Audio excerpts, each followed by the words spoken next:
घुटन।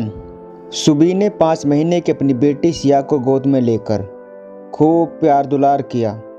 उसके जन्म के बाद आज पहली बार ऑफिस जाते हुए अच्छा तो नहीं लग रहा था, पर ऑफिस तो जाना ही था। 6 महीने से छुट्टी पर ही थी। मैंग ने सुबी को सिया को दुलारते देखा तो हंसते हुए पूछा, क्या हुआ, मन नहीं हो रहा सिया को छोड़कर जाने का? हाँ, आई कैन अंडरस्टैंड, पर सिया की चिंता मत करो, मम्मी पापा है ना, रमाबाई भी है। सिया सबके साथ सेफ और खुश रहेगी, डोंट वरी। चलो अब निकलते हैं। सुबी के सास ससुर दिनेश और लता ने भी सिया को निश्चिंत रहने के लिए कहा। सुबी आराम से जाओ, हम है ना। सुबी सिया को सास की गोद में देकर फीकी सी हंसी हंस दी। सिया के टुकुर टुकुर देखते आंखें सुबी की आंखें नम कर गई, पर इस समय भाविक बनने से काम चलने वाला नहीं था, इसलिए तेजी से अपना बैग उठाकर मैंग के साथ बाहर निकल गई। उनका घर नवी मुंबई में ही था। वहां से 8 किलोमीटर दूर वासी में सुबी का ऑफिस था। मैंग ने उसे बस स्टैंड छोड़ा। रास्ते भर बस में सुबी कभी सिया की तो कभी ऑफिस के बारे में सोचती रही। अक्सर बस में सीट नहीं मिलती थी। वह खड़े खड़े ही कितने विचारों में डूबती उतरती रही। सुबी एक प्रसाधन की कंपनी में एक्सपोर्ट मैनेजर थी। अच्छी सैलरी थी। अपने कोमल स्वभाव के कारण ऑफिस और घर में उसका जीवन अब तक काफ़ी सुखी और संतोषजनक था। पर आज सिया के जन्म के बाद पहली बार ऑफिस आई थी तो दिल कुछ उदास सा था। ऑफिस में आते सुबी ने इधर उधर नजरें डाली तो काफ़ी नए चेहरे दिखे।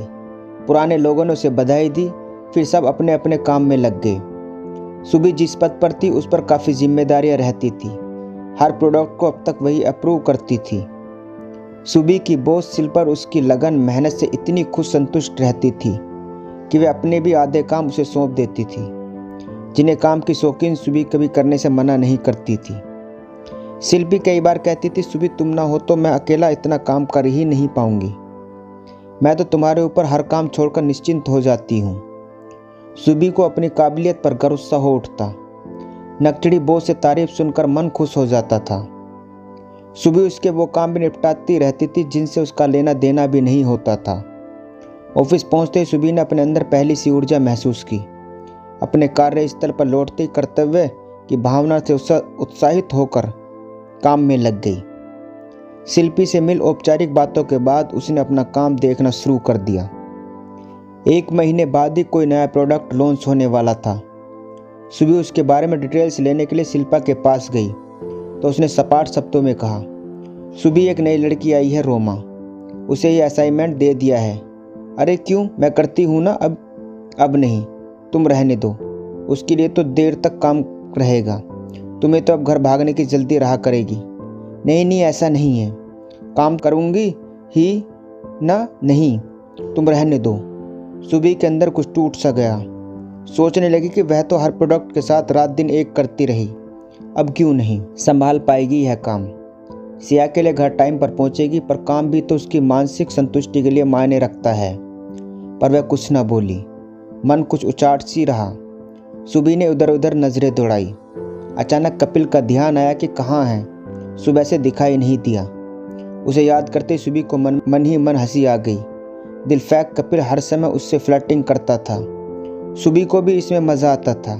वह मैरिड थी, फिर प्रेग्नेंट भी थी, तब भी कपिल उसके आगे पीछे घूमता था। कपिल उसे सीधे लंच टाइम में ही दिखा। आज वह लंच लेकर नहीं आई थी। सोचा था कैंटीन में खा लेगी, कल से लाएगी। कैंटीन की तरफ जाते उसे कपिल दिखा तो आवाज़ दी, कपिल, अरे तुम कैसी हो? मैं ठीक हूँ, सुबह से दिखी नहीं। हाँ, फील्ड में था, अभी आया हूँ। और सुनाओ, क्या हाल है? सब बढ़िया। तुम्हारी बेटी कैसी है? अच्छी है, चलो लंच करते हैं। हाँ, तुम चलकर शुरू करो, मैं भी आता हूँ, कहकर कपिल एक और चला गया। सुबह को कुछ अजीब सा लगा कि क्या यह वही कपिल है? इतना फॉर्मल इस तरह तो उसने कभी बात नहीं की थी। फिर सुबह पुराने सहयोगी के साथ लंच करने लगी। इतने दिनों के किस्से बातें सुन रही थी। कपिल पर नज़र डाली, नए लोगों को मैं ठहाके लगाते दिखा तो वह एक ठंडी सांस लेकर रह गई।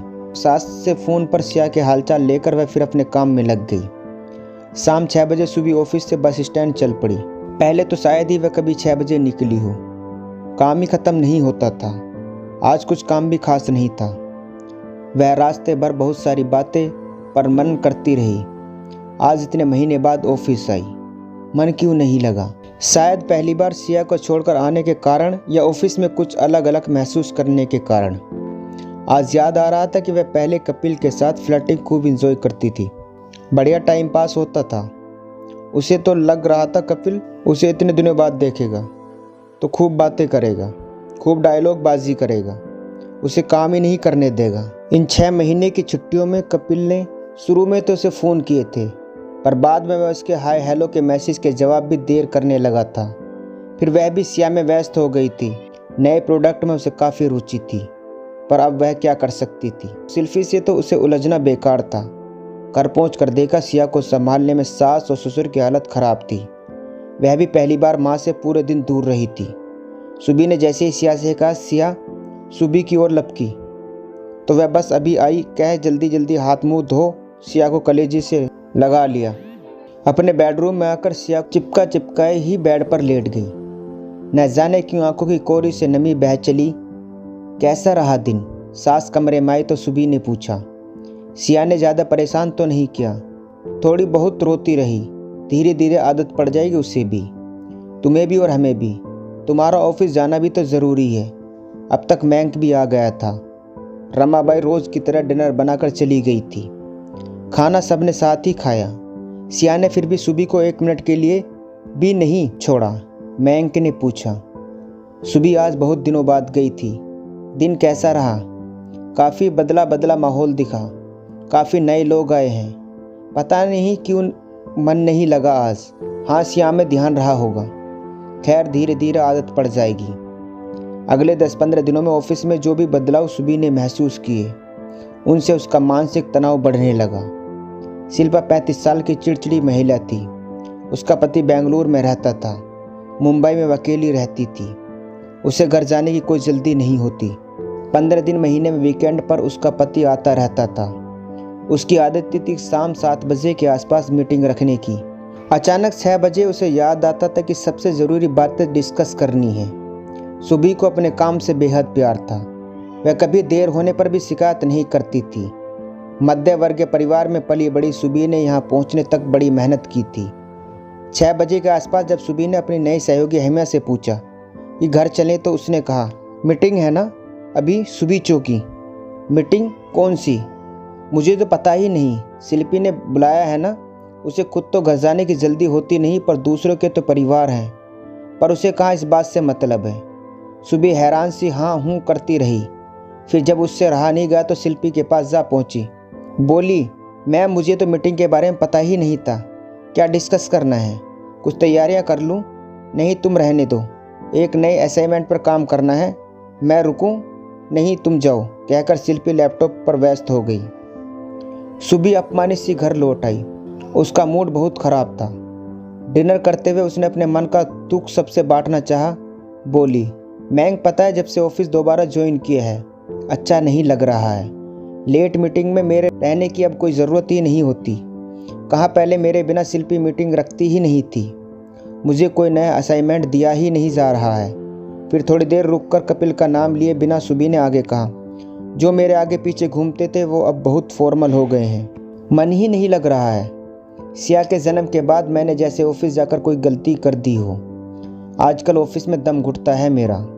मैंग समझाने लगा, टेक इट इजी। सुबह ऐसे ही लग रहा होगा तुम्हें। जॉब तो करनी ही है ना। नहीं मेरा तो मन ही नहीं कर रहा है ऑफिस जाने का। अरे पर जाना तो पड़ेगा ही। सास खुद को बोलने से नहीं रोक पाई।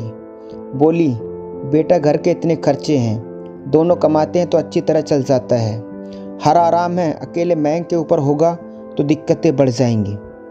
सुबह फिर चुप हो गई। वह यह तो जानती थी कि उसकी मोटी तनख्वाह से घर के कई काम पूरे होते हैं। अपने पैरों पर खड़ा होने को वह भी अच्छा मानती है। वो ऑफिस में अच्छा नहीं लग रहा है। उसका मन कर रहा है कि कुछ दिन ब्रेक ले ले, सिया के साथ रहे। पर ब्रेक लेने पर ही तो ये सब बदला सा है। दिनेश, लता और मैंक बहुत देर तक उसे पता नहीं क्या क्या समझाते रहे। उसने कुछ सुना कुछ अनसुना कर दिया। स्वयं को मानसिक रूप से तैयार करती रही। कुछ महीने और बीते। सिया 9 महीने की हो गई थी। बहुत प्यारी और शांत बच्ची थी। शाम को सुबह के आते उससे लिपट जाती।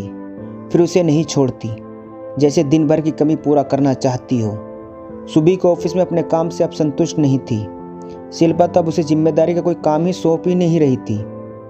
6 महीने के बाद ऑफिस आना इतना जटिल क्यों हो गया? क्या गलत हुआ था? क्या मरते वरते अवकाश पर जाकर उसने कोई गलती की थी? यह तो हक था उसका, फिर किसी को उसके अब ज़रूरत क्यों नहीं? ऊपर से कपिल की बेरुखी उपेक्षा मन को और ज़्यादा आहत कर रही थी। एक बच्ची की माँ बनते ही कपिल के स्वभाव में ज़मीन आसमान का अंतर देखकर सुबी बहुत दुखी हो जाती। कपिल तो जैसा कोई और ही कपिल था।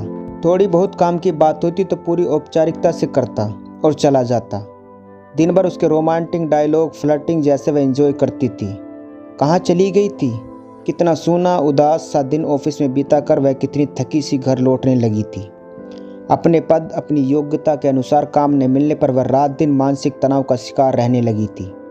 उसके मन की घुटन बढ़ती जा रही थी। सुबी ने घर पर सबको बार बार अपने मनोदशा बताई, पर कोई उसकी बात समझ नहीं पा रहा था। सब उसे ही समझाने लगते तो वह वहीं विषय बदल देती। ऑफिस में अपने प्रति बदले व्यवहार से घुटन मानसिक तनाव एक दिन इतना बढ़ गया कि उसने त्याग पत्र दे दिया। वह हैरान हुई जब किसी ने इस बात को गंभीरतापूर्वक लिया ही नहीं। ऑफिस से बाहर निकलकर उसने जैसे खुली हवा में सांस ली। सोचा थोड़े दिनों बाद कहीं और अप्लाई करूँगी। इतने कॉन्टैक्ट्स हैं, कहीं न कहीं तो जो मिल ही जाएगी। फिलहाल सिया के साथ रहेगी, जहाँ इतने साल रात दिन इतनी मेहनत की। माँ बनते ही सबने इतना इग्नोर किया। उसमें प्रतिभा है, मेहनती है, वह जल्दी दूसरी जॉब ढूंढ लेगी। उस शाम बहुत दिनों बाद मन हल्का हुआ। घर आते हुए सिया के लिए कुछ खिलौने खरीदे। घर में घुसते सिया पास आने के लिए लपकी। अपनी कोमल सी गुड़िया को गोद में लेते ही मन खुश हो गया। डिनर करते हुए उसने अशांत स्वर में कहा, मैंने आज रिज़ाइन कर दिया। सबको करंट सा लगा। सब एक साथ बोले, क्यों? मैं इतनी टेंशन सह नहीं पा रही थी। थोड़े दिनों बाद दूसरी जॉब ढूंढूंगी। अब इस ऑफिस में मेरा मन नहीं लग रहा था। मयंक झुंझला पड़ा, यह क्या बेवकूफ़ी है? ऑफिस में मन लगाने जाती थी या काम करने? काम ही करने जाती थी, पर मेरी योग्यता के हिसाब से अब कोई मुझे काम ही नहीं दे रहा था। मानसिक संतुष्टि नहीं थी। मैं अब अपना काम से खुश नहीं थी। दूसरी जॉब मिलने पर रिज़ाइन करती। कुछ दिनों बाद ढूंढ लूँगी। मेरे पास योग्यता है, अनुभव है। सास ने चिढ़कर कहा, क्या गारंटी है तुम्हारा दूसरे ऑफिस में मन लगेगा? मन न लगने पर नौकरी छोड़ी जाती है कहीं? अब एक की कमाई पर कितनों के खर्च संभालेंगे? यह क्या थोड़ा धैर्य रखा होता, ससुर ने भी कहा। जब तक दूसरी जॉब नहीं मिलेगी, मतलब एक ही सैलरी में घर चलेगा। बड़ा मुश्किल होगा, इतने खर्चे हैं। कैसा होगा सुबी? सिया को गोद में बैठाए तीनों का मुंह देखती रह गई। उसके तन मन की पीड़ा से दूर तीनों का अतिरिक्त आय बंद होने का अफसोस मनाए जा रहे थे। अब मन की घुटन तो पहले से ही कहीं ज़्यादा बढ़ गई थी। दोस्तों, बस इतनी सी थी ये कहानी। दोस्तों, कहानी अच्छी लगी हो तो चैनल को सब्सक्राइब करना ना भूलें।